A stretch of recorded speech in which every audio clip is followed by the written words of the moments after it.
Salut à tous, je suis revenu à quelques jours de mon premier voyage aux États-Unis, ça a duré une dizaine de jours, il s'est passé des tonnes et des tonnes de trucs. Donc aujourd'hui, je vous parle un petit peu de cette expérience-là, de ce que ça a donné et surtout de qu'est-ce que j'ai fait durant tout ce voyage. Pour commencer, c'était pas un voyage que j'ai fait seul, je l'ai fait dans le cadre de mon boulot, donc ça veut dire que je suis parti avec TV Pen Développement, on était une petite équipe. Et le but c'était d'aller visiter quelques studios pour discuter avec eux de ce qu'ils font en ce moment, pour leur montrer quelques démonstrations de ce qu'il y a de nouveau dans le logiciel, et surtout aussi pour faire le CTN Expo en fin de semaine, donc qui dure tout le week-end.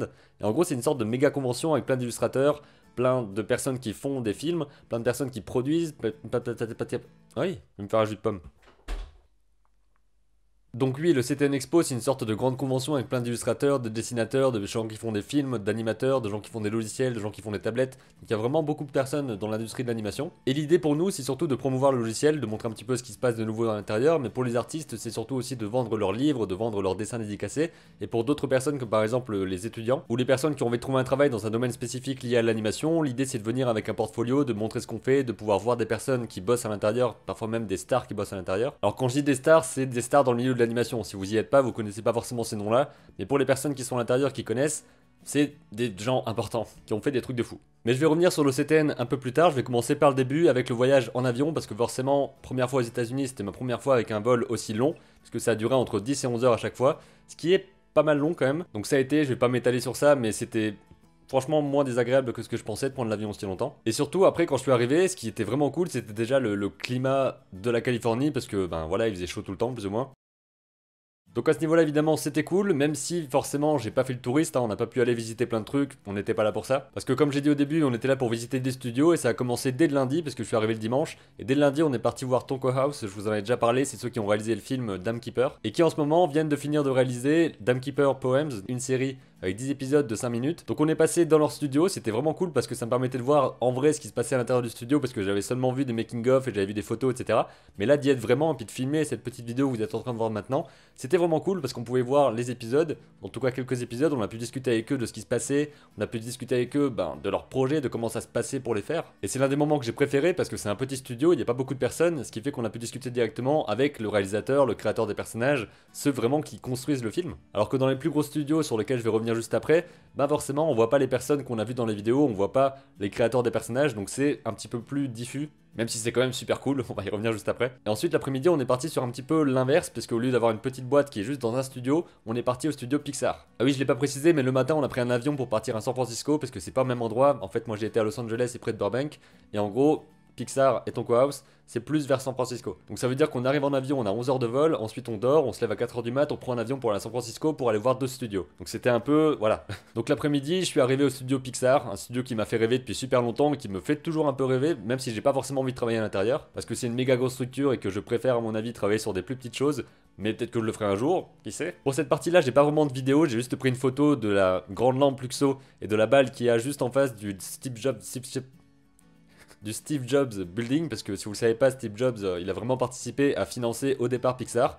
Donc s'il a vraiment permis la création de ce studio. Il était là dès le début, donc avec John Lasseter, Ed Catmull qui ont vraiment fondé le studio là. Et si vous voulez plus d'informations par rapport à la création de Pixar et comment est-ce que tout ça a évolué, des interviews, etc., il y a un documentaire qui est intéressant, je sais plus le nom du réalisateur, ça s'appelle The Pixar Story. En tout cas voilà, on arrive dans le bâtiment, on peut visiter un petit peu, mais juste à la fin. Ah et je vous l'ai pas dit aussi, mais quand on est arrivé, forcément on doit donner notre nom. Et on reçoit un truc comme ça. Ce qui fait déjà un premier petit souvenir, donc un petit badge, pour dire, voilà, cette personne a été à Pixar. À l'intérieur, pas vraiment de surprise, c'est méga grand, j'avais déjà vu ça en vidéo, mais y être, évidemment, ça fait un petit peu quelque chose de différent. On n'a pas pu aller voir vraiment les animateurs dans leur bureau, voir comment est-ce qu'ils travaillaient sur les nouveaux projets, etc. On est resté dans les parties qu'on a le droit de visiter, dont aussi la boutique, dans laquelle j'ai acheté ceci. Celui-là, c'est un carnet qui regroupe plein de conseils par rapport à l'animation, comment est-ce qu'on fait un film, des petits conseils sur la pré-production, etc.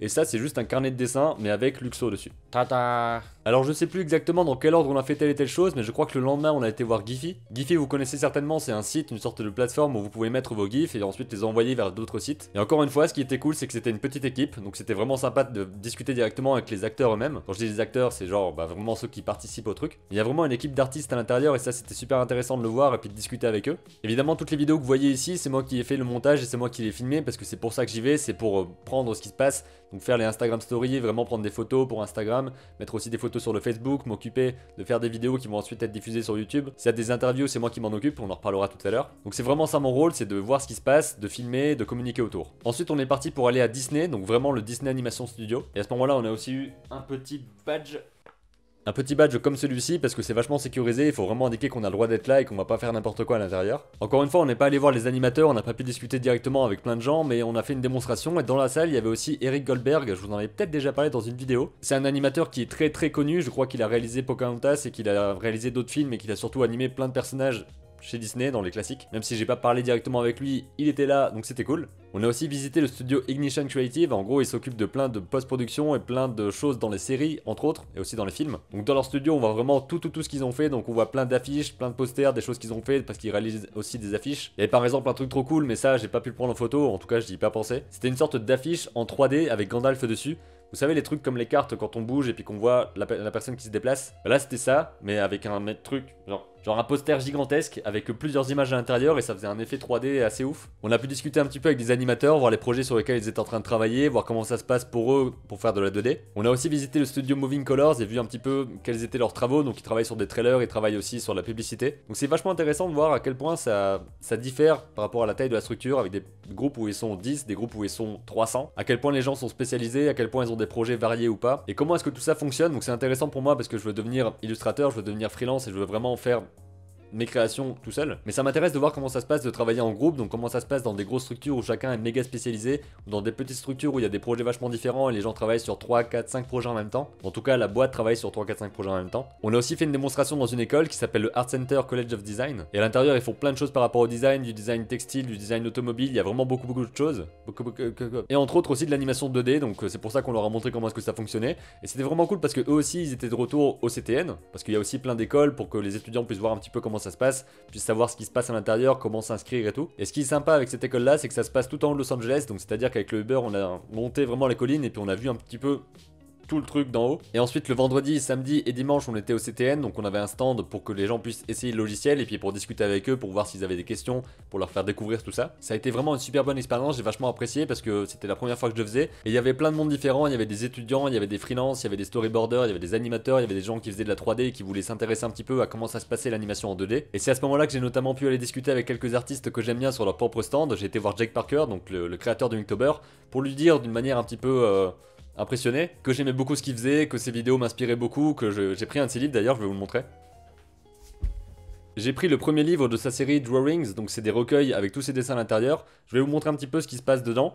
Et c'était vachement cool de discuter avec lui parce que déjà il est super sympa, il est exactement comme dans les vidéos. Même s'il était pas mal occupé, donc évidemment je peux pas rester 3 quarts d'heure avec. Étant donné que moi aussi je travaille de l'autre côté, je peux pas passer des heures avec quelqu'un et ne pas être sur le stand. Mais c'était vachement cool de le rencontrer, on a pu aussi faire une petite photo histoire d'immortaliser le moment. Et ça m'a aussi donné un coup de boost pour me dire, ok, c'est vraiment cool, ça me donne envie de dessiner encore plus, ça me donne envie de voir plein de choses. Et c'était vraiment un coup de motivation assez énorme. Et dans l'allée qui était juste en face, j'ai aussi rencontré Pascal Campion, donc je vous en avais également déjà parlé, c'est un illustrateur qui fait ce genre de dessin et c'est vraiment un illustrateur que j'aime beaucoup, donc il est franco-américain ou juste français, je sais plus. Donc j'ai pu discuter avec lui en français, c'était vachement sympa de passer quelques minutes avec, de discuter de tout ça. J'ai aussi eu un de ses livres. Je vous montre un petit peu aussi ce qui se passe à l'intérieur et je pense que je vous en reparlerai de celui-là parce que pas seulement par rapport aux illustrations, mais aussi par rapport à ce qui a marqué autour, parce qu'il y a plein de phrases de motivation, il y a plein d'explications, il y a des petites choses comme ça qui racontent les histoires des images et c'est quelque chose qui me plaît beaucoup, qui n'a pas par exemple, qui n'est pas dans le livre de Jake Parker parce que lui il a pas écrit autour. Donc d'une manière générale, dans les livres d'artistes, dans les livres d'illustration, j'aime bien quand il y a des explications autour, qu'on me raconte une petite histoire à côté de l'image, qu'on va me raconter comment est-ce que ça a été fait, ou qu'on me raconte